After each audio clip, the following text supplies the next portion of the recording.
Primero, hablamos nosotros de la aparición de la filosofía, o mejor dicho, de la episteme o de la ciencia. Y yo lo que quiero que tomemos nota, al menos, es cuáles fueron las causas que yo considero, y no solo yo, sino también otros autores, de que propiciaron la aparición de la episteme en esa época y en esa zona, en esa latitud, ¿no? Y por otra parte, también hacer una referencia a aquello que en algunos manuales se habla como el paso del mito al logos. Es, es un título clásico, pero en fin, sí que ver un poco cuáles pueden ser las diferencias y la relación entre lo que podemos llamar pensamiento mítico y pensamiento racional. ¿De acuerdo? Esto sería lo que vamos a tratar hoy. Es interesante que tengáis vosotros mismos un esquema, que elaboréis, porque esto igual nos van a interrogar de una manera directa, pero conviene en un determinado momento tenerlo como marco de referencia o también para hacer alusión a la hora de responder a alguna de las cuestiones, aunque también se podría hablar de esto. Bien, vamos a ir entonces a la cuestión. Yo voy a enumerar un tipo de causas, no de manera exhaustiva, ni tampoco la que mencioné primero no quiere decir que es la más importante, pero que propiciaron el surgimiento del episteme en este caso en la zona, en Mileto, en Grecia, la Grecia clásica, la Magna Grecia de alguna manera, hacia el siglo V-VI antes de Cristo. Quizás para empezar por algo que habíamos mencionado en la clase anterior, podemos decir que cuando hay un desarrollo adecuado y suficiente de lo que podríamos llamar ciencia práctica o ciencia aplicada, no importa el nombre, lo que me interesa es porque no es un nombre que vamos a recordar si no queremos y además es bastante impreciso. Pero ha habido un desarrollo, por decirlo así, de conocimientos precientíficos bastante amplio a lo largo de siglos anteriores. Y mencionábamos en la clase pasada, por ejemplo, la medicina, la arquitectura, la botánica, la meteorología, la astronomía, todos estos conocimientos aplicados a resolver distintos problemas o distintas situaciones del ser humano de aquella época. Es verdad que en esa ciencia que podemos llamar aplicada o teórica o por esos conocimientos precientíficos muchas veces están, digamos, mezclados o unidos a consideraciones de tipo religioso, o de tipo mítico, de tipo esotérico, pero esto no le quita valor. Que el motivo del embalsamar a los cuerpos de los muertos pueda ser un motivo religioso, no quita mérito al hecho de que esos embalsamadores conocen muy bien la anatomía humana y que han practicado disecciones de cadáveres que oficialmente que en siglos posteriores no estuvo permitido. Entonces, si a eso unimos que, como comentábamos la clase pasada también, conocían seguro la circulación de la sangre, puesto que practicaban intervenciones quirúrgicas rudimentarias o lo que sea, pero algunas de ellas salvarían vidas, pues debían conocerlo por fuerza, ¿no? Entonces, bueno, no voy a entrar en el tema de la medicina, simplemente lo quiero decir que hay un desarrollo muy exhaustivo y muy amplio de lo que podríamos llamar conocimientos precientíficos. Esta va a ser una de las causas de la aparición de la episteme, del surgimiento de esa pregunta que le llamábamos la pregunta teórica, por ponerlo de alguna manera, la pregunta suponemos o lo tomamos como marco de referencia, la primera pregunta podría haber sido algo así como ¿qué es la fisis? O por lo menos lo podemos esquematizar como ¿qué es la fisis o qué es la naturaleza? Pero bien, ¿y por qué surge en Mileto? O por lo menos en esa zona de Asia Menor, la más occidental, ¿no? de la zona del continente asiático. ¿Por qué?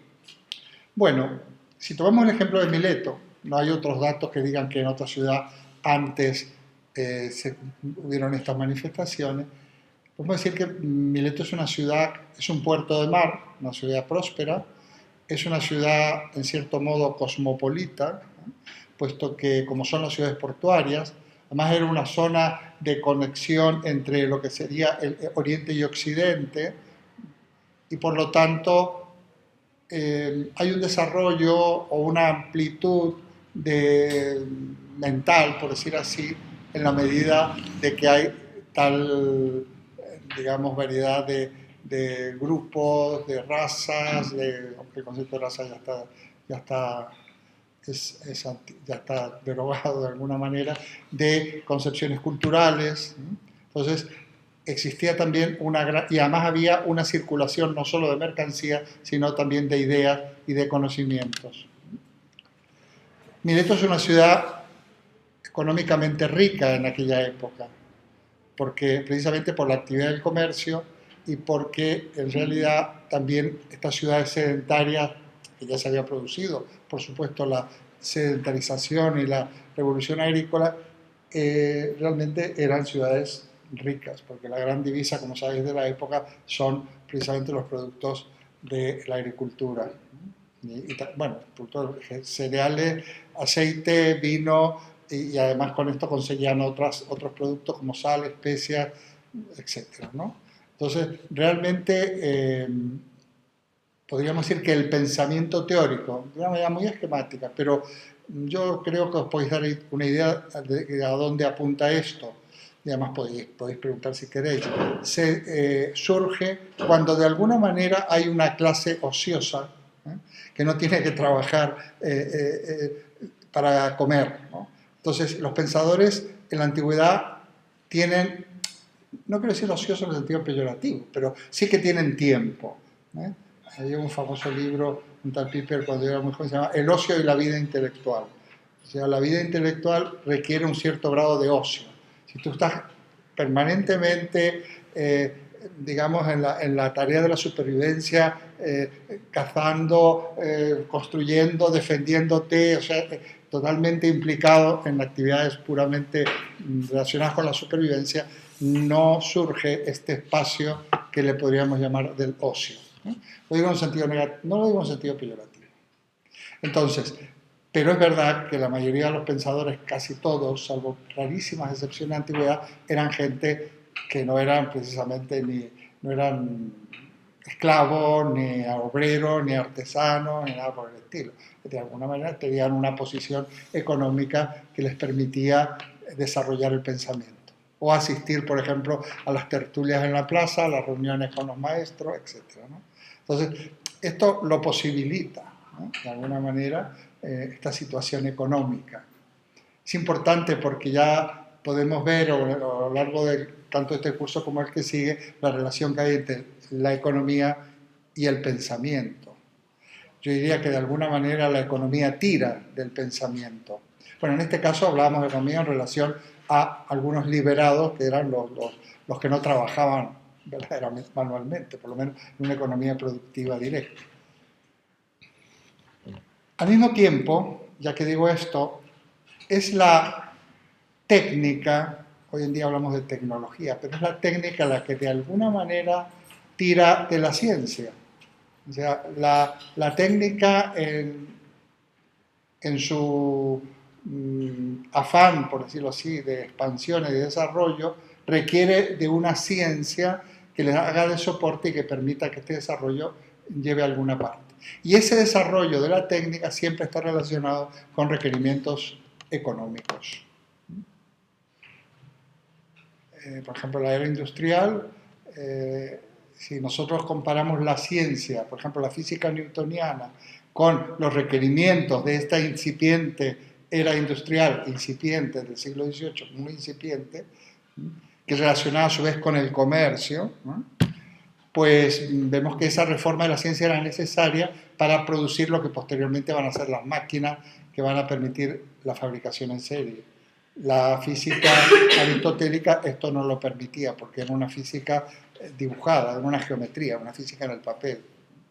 Si nosotros hubiéramos aplicado la física aristotélica para construir máquinas, hubieran estallado directamente, porque no se tenía en cuenta una serie de elementos muy concretos. Bueno, de alguna manera podemos decir que algunas técnicas desarrolladas en la antigüedad relacionadas con la navegación y en la antigüedad remota, clásica, más reciente, primeros años de nuestra era, está relacionada con la navegación, está relacionada también con la industria de armamentos, la industria de la fabricación de armas cada vez más potentes para poder dominar al rival, cosas por el estilo. Entonces, ese desarrollo de los conocimientos precientíficos, en todo este aspecto, yo meramente lo señalo, aquí no hay nada que explicar, vosotros convendría que leyerais, esto lo sabéis, pero siempre se puede repasar y ver algunos ejemplos, ¿no? de cómo, fijaos que por ejemplo para almacenar simplemente el producto del trigo, el grano en general, pues había que desarrollar unos hilos, unas determinadas técnicas para que eso funcionara, un ejemplo, o para fabricar, o para, ¿cómo es?, producir vino, aceite, etcétera, y otro tipo por supuesto, armas, materiales de construcción, vestimenta, alimentación. Hay también un desarrollo de ciertas, de lo que podría ser incipientemente la dieta mediterránea, en cierto modo. Entonces, ahí hay una serie de elementos que favorecen.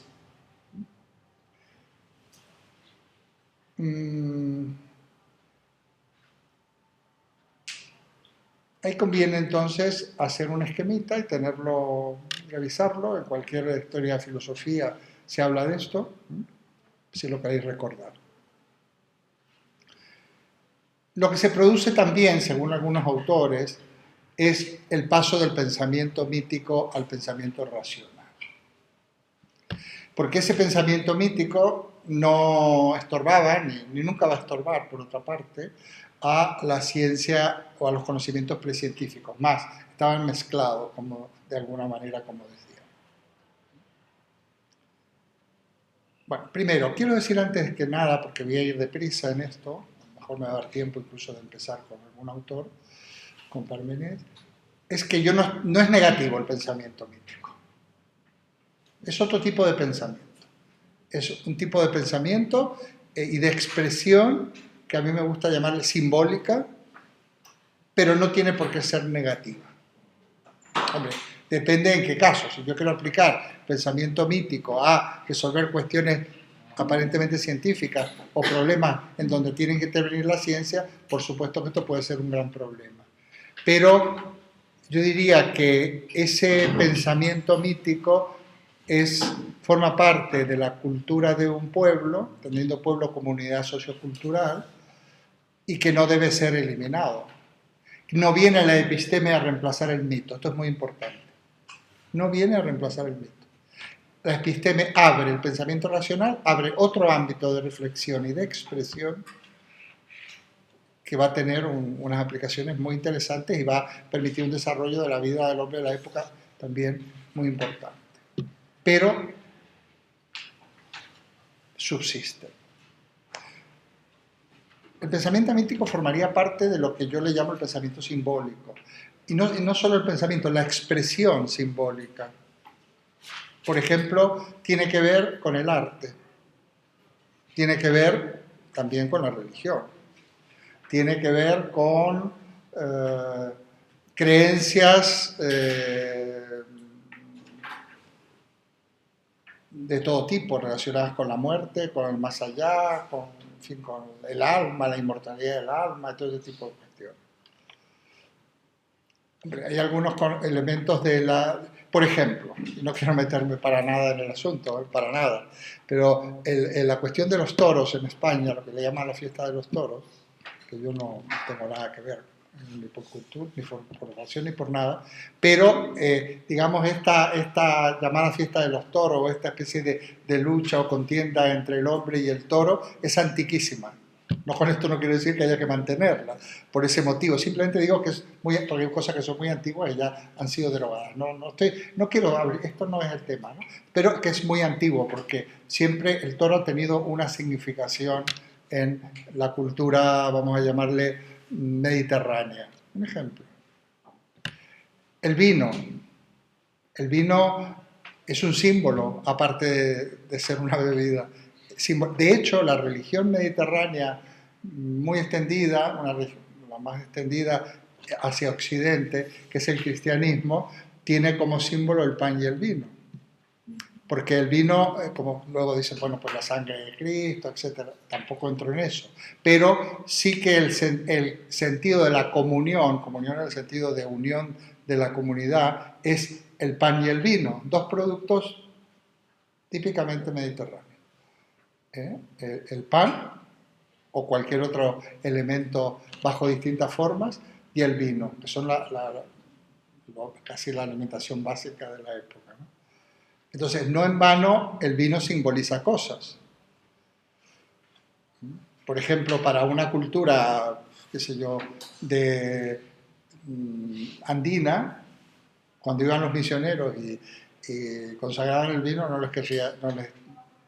no significaba nada. Habría que haber consagrado la chicha o algún otro tipo de productos, ¿no? O sea que realmente el vino y el pan simbolizan en nuestra cultura. Y de hecho, el sentido del ágape, un poco relacionado con ofrecer pan y vino, pues tiene que ver con esta religión mediterránea, así que se difunde hacia Occidente, que es el cristianismo. Aquí hay una serie de símbolos que se podrían ir perfectamente, es un estudio muy interesante, se podrían ir aislando, así, bueno, estos símbolos, y permanecen vigentes algunos de ellos. También es verdad que los pueblos tendemos a crear otros mitos y otros símbolos. Puede pasar con un deportista, un actor o una actriz, o quién sabe, o sea, que también hay una tendencia a mitificar.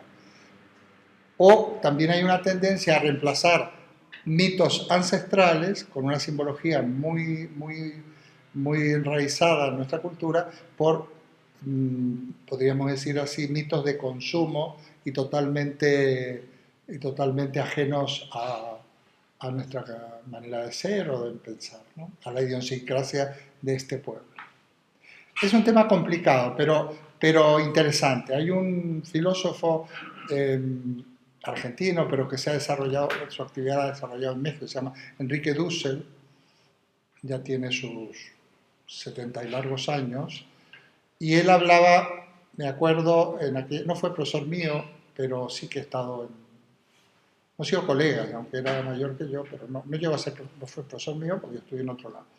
Y él hablaba del núcleo ético mítico de una cultura. Ético en el sentido de ethos, el ethos, que significa algo así como idiosincrasia. El ethos de un pueblo es aquello que de alguna manera le imprime carácter, ¿no? Esto también es complicado porque hoy en día está todo muy mezclado y muy, digamos, mestizado, ¿no? Aquí tendríamos un gran problema en España. Ahí existe un ethos del español, un ethos de España. ¿Sí o no? Existe un ethos de Cataluña, existe un ethos... Ahora, lo que está claro es que cuando uno está a lo mejor en, qué sabe dónde, en Perú o en Milán, de repente hay un grupo de gente que dice, oye, ¿cómo se nota que estos son españoles? Estoy quizás trivializando un poco. Y tú me preguntas si son catalanes, gallegos, vascos, tienen una manera de funcionar, esta gente festiva, levanta la voz, etc. Entonces te das cuenta que hay una serie de cosas que forman parte, que no sé qué tendrá que ver, no he entrado en ello. Pero tú, por ejemplo, hay muchísimos países, sin ir más lejos, los países de América Latina, ya no hablemos de Suiza o de Alemania, tú vas a un restaurante y no vas a oír nunca el de la mesa de al lado, por ponerte un ejemplo. Estamos hablando de América Latina, hablemos de Perú, hablemos de Guatemala, hablemos de México, hablemos de Argentina, son países muy distintos. Aquí es imposible en un restaurante porque más levantan la voz y más la gente se enardece, bebe, habla a los gritos, qué sé yo, está continuamente, digamos, enfatizando, etc. Son pequeñas muestras, pero es muy interesante el saber que los pueblos, concepción muy difícil de establecer porque no sabemos dónde empieza una cosa y termina la otra, poseen esa especie de núcleo ético mítico que de alguna manera da un cierto sentido de pertenencia. La pérdida de ese sentido de pertenencia puede ser bastante perjudicial. Y aquí podríamos estudiar, por ejemplo, el fenómeno de la inmigración.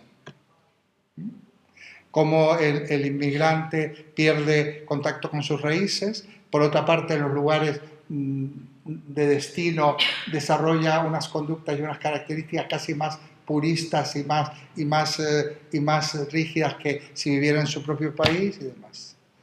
Hace pocos años, yo ahora no me he fijado, me acuerdo que caminando aquí por la calle Targumosa, yo oigo hablar en quechua. Lo que yo más o menos creo que es quechua, no creo que sé quechua, a pesar de que he hecho algunos pequeños estudios. Y entonces hablo, sí, aquí es que hablamos quechua. Y el señor había sido profesor y yo lo quise traer aquí yo en esa época me habían hecho ser tutor de antropología por una cuestión de reajuste, porque no es lo mismo. Yo lo quise traer, pero luego no querían pagarle y no lo pudimos traer al señor, porque algo había que darle. Y él me contó que había gente que había aprendido quechua en un lavapiés, porque era una seña de identidad.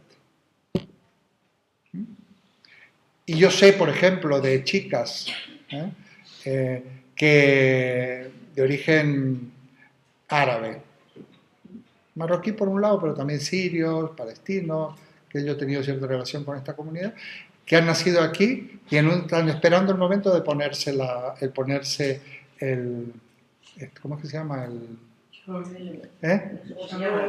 velo, como se llama. Sí, ¿no? Que curiosamente son unas maestras en ponerse velo porque es una chica española que se pone sus mismos vaqueros, su misma ropa y cada día va con un velo distinto y hacen unos arreglos con el velo, quedan buenísimas.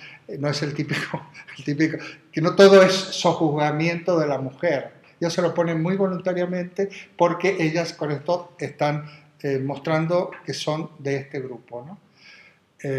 No digamos nada, yo tengo la experiencia de la inmigración de muchísima gente y siguen manteniendo ciertas costumbres porque necesitan esa identidad. Al mismo tiempo, me acuerdo, y no voy a seguir por este lado, pero es que es muy interesante el tema de este núcleo ético mítico de que habla Enrique Dussel. Me acuerdo hace muchos años, que soy de Madrid, antes de que se construyera la vaguada, ¿no? Yo hace mucho que llevo en este país. Había un río y había una vaguada y había pastores, y me acuerdo que salían las vaguadas nuestras, etcétera, etcétera. Bueno, al final construyeron la vaguada, intentando disimular un poco con este arquitecto para que no fuera una construcción. Bueno, y al final, pues los vecinos del barrio del Pilar iban continuamente, ahí estaban felices. Pero pasaba una cosa. Tú veías que a una determinada hora de la mañana llevaban todos los señores mayores, los sentaban ahí en esas cosas, esta especie de bancos de piedra que había y los recogerían, pero los dejaban ahí. Entonces estaban, igual que en el pueblo, con su boina y con su bastón, mirando a la gente pasar y charlando y vestidos como en el pueblo. Estaban ahí. Y yo siempre pensaba, ¿qué pensará esta gente? Los hemos sacado del pueblo y los sentamos en la vaguada, en un centro comercial, ¿no? Pero ahí los dejamos, porque supongo que tiene una manera de tenerlos recogidos, que charlaran con otro viejecillo y que al mismo tiempo van. Bueno, a esto apunto. Y luego porque he hablado con gente. El problema del sentido de la pertenencia y el problema del desarraigo. El problema del desarraigo es bastante duro, porque no eres ni de un lado ni del otro. Quiero decir con esto que yo asocio los mitos o el núcleo ético-mítico a estas raíces. Yo tengo a mi hijo en Londres Y es más patriota ahora que cuando estaba aquí, claro, ahora... Es Aquí no curioso. veía el desfile, por ejemplo, y ayer le vio porque estaba fuera y dije, ¿qué es el desfile de la fiesta? Claro, claro. Es curioso. No, no, Cuando estaba aquí no lo veía. sí, claro, porque uno necesita de alguna manera revalorizar esas raíces. Luego, es un tema muy interesante, ¿eh? Es muy, muy interesante. Muy, muy interesante, porque yo que soy un ejemplar de este tipo, de que yo he tenido hace muchísimos años, ¿eh? Pero yo estudié mi carrera en Argentina, no la estudié aquí. O sea que... Y bueno, yo más o menos, yo no soy de ninguna parte, pero en el fondo mejor, que sí. Pero yo sé que hay gente que se sigue reuniendo para tomar mate, escuchar tango, escuchar folclore argentino, se le caen los lagrimones, y eso a mí no me ha pasado. Pero sí que no me ha pasado. No sé si tuve un sexto sentido o soy muy poco dado a los apegos, pero yo por no tomar no tomo ni mate, ¿no? De Bombi. Tomo sí la infusión. Bueno, no quiero irme más porque luego son digresiones que... Quiere decir que el pensamiento racional o el episteme no viene a reemplazar al mito, sino que viene a complementarlo. Vamos a avanzar un poquito.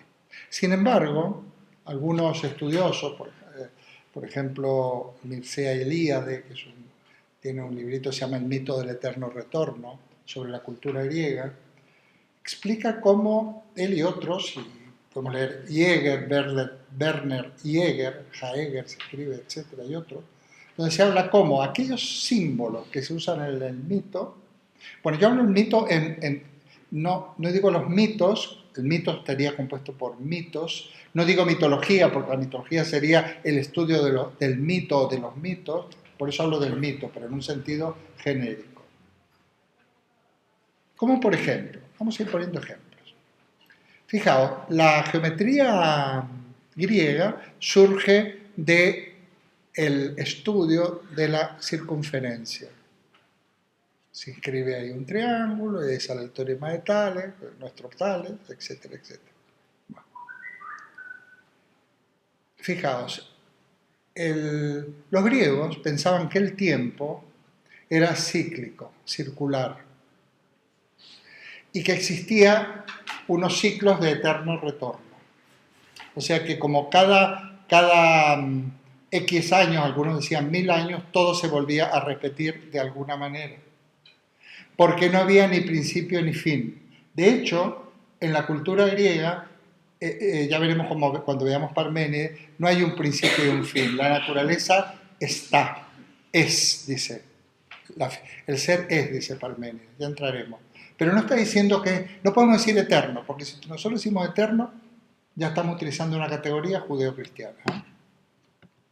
Está. O sea, ahí no se preguntan por el origen. Cuando preguntan por el origen de la naturaleza, por el arjé de la fisis, están preguntando por la materia primordial de la fisis o de la naturaleza que es material. No por el origen en el tiempo. Porque la concepción de origen en el tiempo judía cristiana, de la cual nosotros somos herederos, hay un alfa y un omega. Eso es bíblico. Hay una creación del mundo, hay un fin del mundo. Y aunque nosotros no seamos creyentes, por ejemplo, ni mucho menos, algunos sí, otros no, tenemos una concepción lineal del tiempo. Los griegos no tienen una concepción lineal del tiempo. Se dice, esto se puede también desarrollar, una concepción cíclica del tiempo. Por poner un ejemplo. De ahí la importancia, por ejemplo, cuando ellos hablan de las ruedas de la fortuna. Es lo cíclico, lo circular. La comparación que hay en un tema, el cristianismo y filosofía, puedo volver a retomar esto comparando un poco los símbolos más importantes de la cultura griega y de la cultura hebrea, que va a ser la que, de cuyo mestizaje, por decirlo de alguna manera, o de cuyo simbiosis va a surgir el cristianismo. Una concepción lineal y una concepción cíclica. Si queremos ser un poco geómetras, esto es puro ejemplo, por favor. Vemos que, sin embargo, la concepción dialéctica, que es tan importante en Occidente, es como espiral. Es como ciclos, pero que avanzan. Es como una integración, ¿no? Bueno, se podría de esto hablar bastante. Entonces, es un ejemplo. si nosotros hablamos de la divinidad, todas las culturas, todos los pueblos, vamos a llamarle originarios o en la antigüedad, tienen, y nosotros también de alguna manera, una concepción de la divinidad. ¿Por qué digo divinidad? Porque no quiero hablar de Dios. La divinidad es un ser superior al hombre, con unas características, con un poder, con una, etc. Por ejemplo, nosotros seguramente en nuestras culturas también se generan algunas divinidades, ¿no?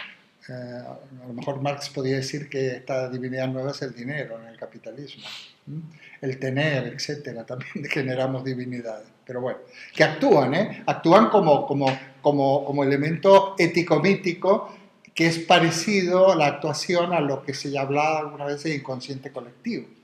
Ahí, dentro de la concepción freudiana se habla del inconsciente que determina muchas conductas explícitas o conscientes, y no sabemos que la motivación está precisamente en el inconsciente. Bueno, nosotros podemos reaccionar ante ciertas situaciones en función, siempre esto es, hay que tomarlo con pinza, de ese núcleo mítico o de esas raíces. Entonces, por ejemplo, se decía, no es que los griegos sean politeístas y los hebreos fueran monoteístas.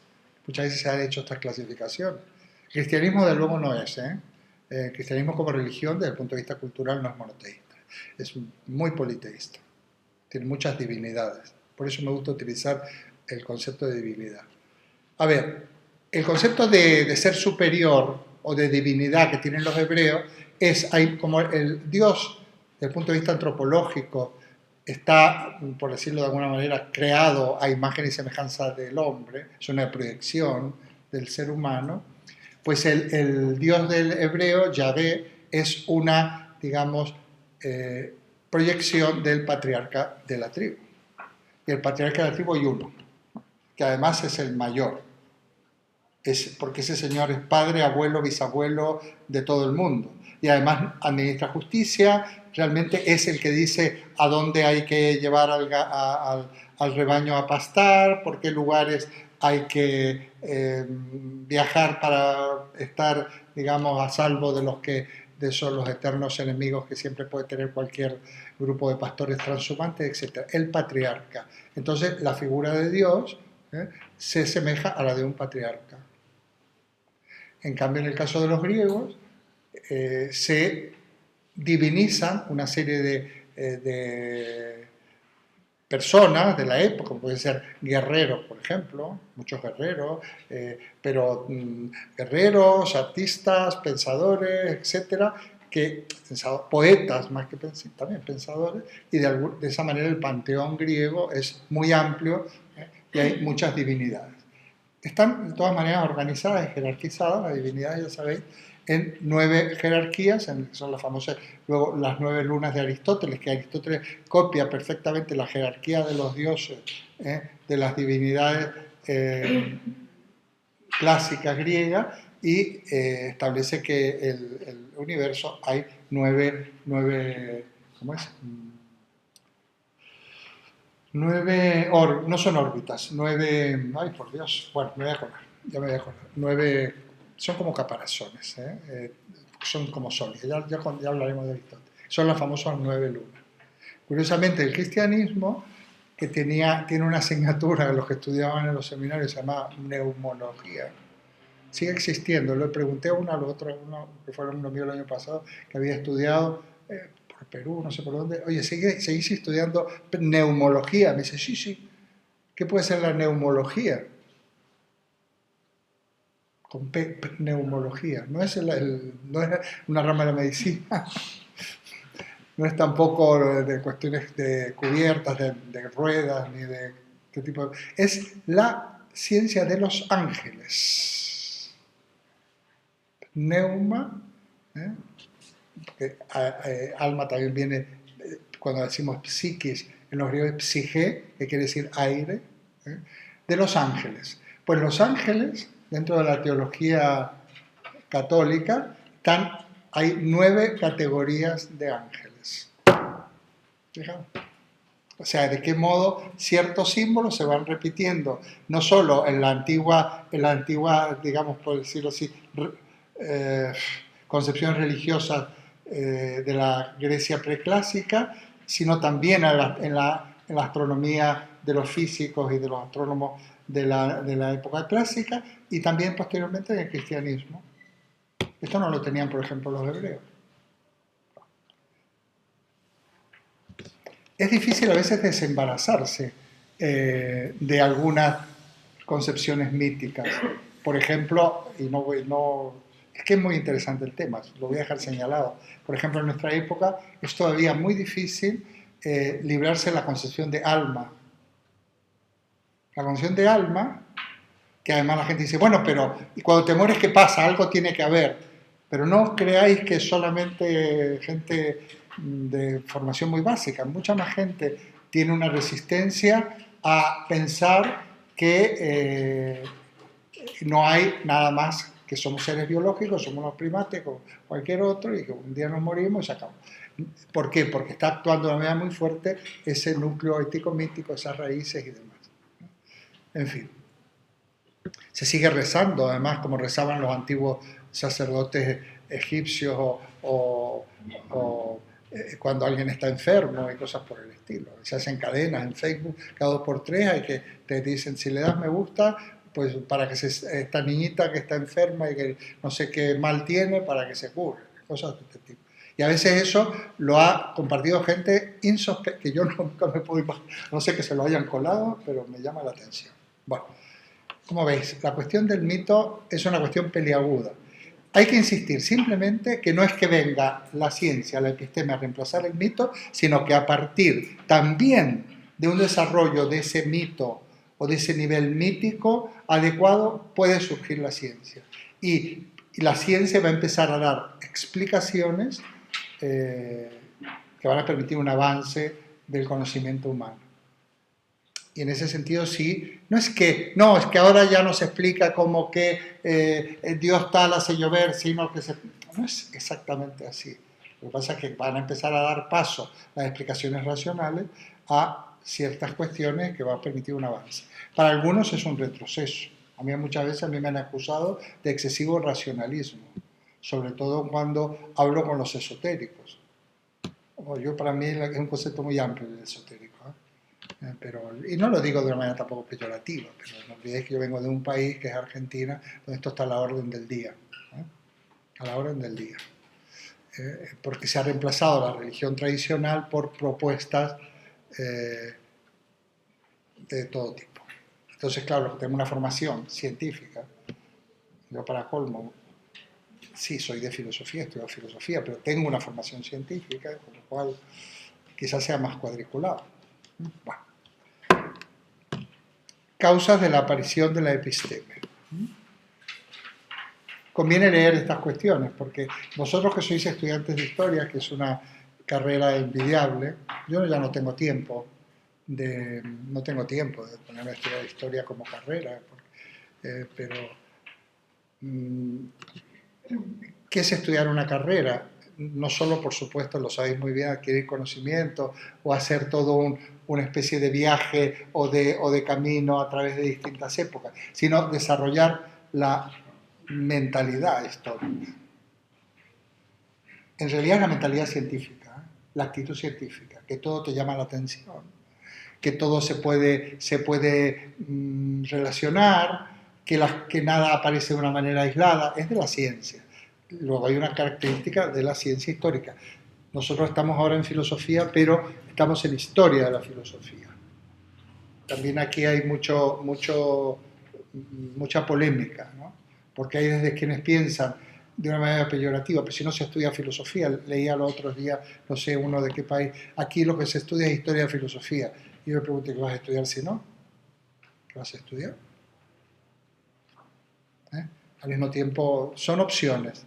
Pero vamos a ver, estudiar filosofía sin historia de filosofía, ¿qué es? Porque, claro, a lo mejor yo es que soy muy limitado, pero que no me explico. Estudiar historia de filosofía es explicar una serie de cuestiones, de respuestas que dieron pensadores de una época a raíz de unos interrogantes que en esa época se daban y que de los cuales nosotros podemos, lógicamente, esos interrogantes, hay algo de eternos retornos, si siguen repitiendo, y entonces esa respuesta nos vale. De hecho, lo que es la historia de un individuo es muy repetitiva respecto de lo que podía ser la historia de cualquier individuo en cualquier época.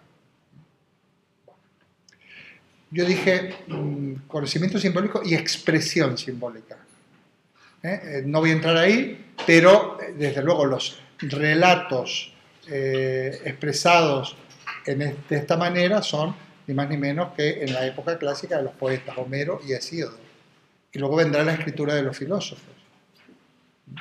En España se considera cada vez más que la obra filosófica más importante y el filósofo más importante de España es la obra de Gil Quijote y de Cervantes. Y se estudia en los departamentos de filosofía bajo el punto de vista filosófico. Sin embargo, la expresión es simbólica, es una obra literaria. Pero esto quiere decir que se pueden expresar cuestiones filosóficas a través también del pensamiento simbólico. Si uno lee Nietzsche o lee Heidegger o lee cualquiera, se da cuenta que también esto apunta a alguna parte. Pero hubo una época que ese pensamiento, esa expresión simbólica era la que verdaderamente se utilizaba para expresar sobre todo creencias, ¿no? Y filosofía de la vida en el sentido de creencias. Bueno, esto es enorme. Bueno, todo es enorme. Sabéis que las tutorías es para dar unas pistas y unas claves. Todo es enorme. Menos mal, porque siempre tenemos todo por aprender, siempre, siempre, siempre, siempre. Es imposible saber ni siquiera un poquito de algo de una manera. Y la inquietud intelectual o la actitud filosófica no es otra cosa que ese deseo de aprender y que siempre está vivo, ¿no? Bueno, ¿alguna cuestión? Bueno, hay en cualquier historia de filosofía, a ver, conviene que tengáis por lo menos al alcance los más inquietos y a los que les pueda la filosofía gustar un poquito más, tener una historia de filosofía de alguna manera a disposición. O sea, historias muy buenas es, por ejemplo, la de, a mí me gusta mucho Abagnano se escribe, con 2B, Abagnano. Está traducida, por supuesto, al castellano, es una historia, a mí me gusta mucho. Nicolás Abagnano. No me levanto porque estoy aquí haciendo un experimento que me limita un poco. Abagnano. Está traducida. Se encuentra es carita porque son varios tomos, pero se encuentra en las bibliotecas.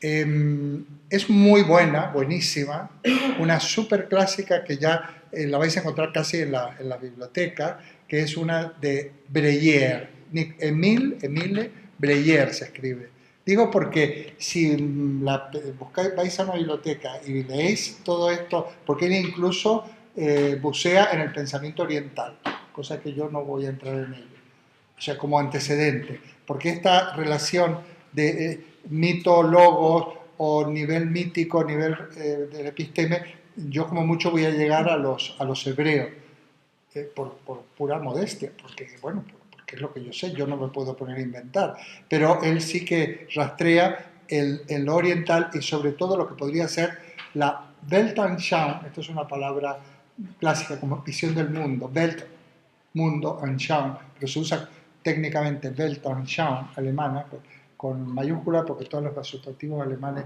van con mayúscula, de lo que le llaman indoeuropea, a la cual hace también alusión Enrique Dussel. La Weltanschauung indoeuropea, o sea, nuestra visión, las raíces como más remotas y que da un marco como muy general, sería lo que es la raíz indoeuropea que se remota a la India. Y de eso va viniendo de ahí va a ser un poco el germen de la cultura occidental. No desbarremos mucho en esto porque podemos caer en concepciones tremendas, que han dado tremendas, que en el siglo XX han dado mucho que hablar. Se puede caer en concepciones tremendas, pero que sí que hay una interesante línea indoeuropea que en realidad se puede rastrear mucho a través de las lenguas. los troncos lingüísticos. No tienen una connotación ni racial, ni nada. Por ejemplo, lenguas semitas, lenguas indoeuropeas. Esto no quiere decir que... nada, no quiere decir, no tiene ninguna otra connotación.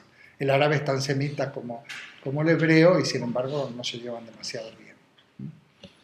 Ser antisemita se ha quedado como ser antijudío, pero los semitas, hay más árabes que judíos en el tronco este semita. Bueno, pues leí a Bañano, una que había aquí como texto, que también lo deben señalar como texto complementario, pero cuando vivía Quintín Racionero, que fue tutor aquí y también él llevaba un grupo y otro y también profesor en la central, él puso el libro de Reale, Giovanni Reale. Estará por ahí, seguro ese sí, lo podéis comprar muy barato de segunda mano porque ha sido un libro como de texto para los que estudiaban estas asignaturas, la historia de filosofía, y eso seguro que está por ahí porque se vendió, todo el mundo compraba, venía el primer día a clase con su libro, o sea, y ese libro, bueno, algunos lo conservan y otros lo pueden vender. Reale. El libro de la asignatura es otra cosa. El libro de asignatura es una especie de inventario de cosas que tenéis que saber, explicada más o menos para el examen. Pero os va a dejar con hambre. Y además porque los conocimientos en cualquier cosa hay que contextualizarlos. Entonces, si tú quieres ir al grano y no contextualizas, bueno, es una cosa buena, al grano. Yo voy a contextualizar, porque yo creo que si no contextualizamos no vamos a encontrar esas claves para poder interpretar lo que tenemos que interpretar, lo que tenemos que conocer. Yo creo que además tenemos que conocer pocas cosas, pero de una manera seria y bien. No hace falta ir acumulando. Porque si vosotros podéis analizar, por ejemplo, bien a un Platón o a un Parmenio o a Aristóteles, podréis también, si quisierais, en algún momento analizar otros autores.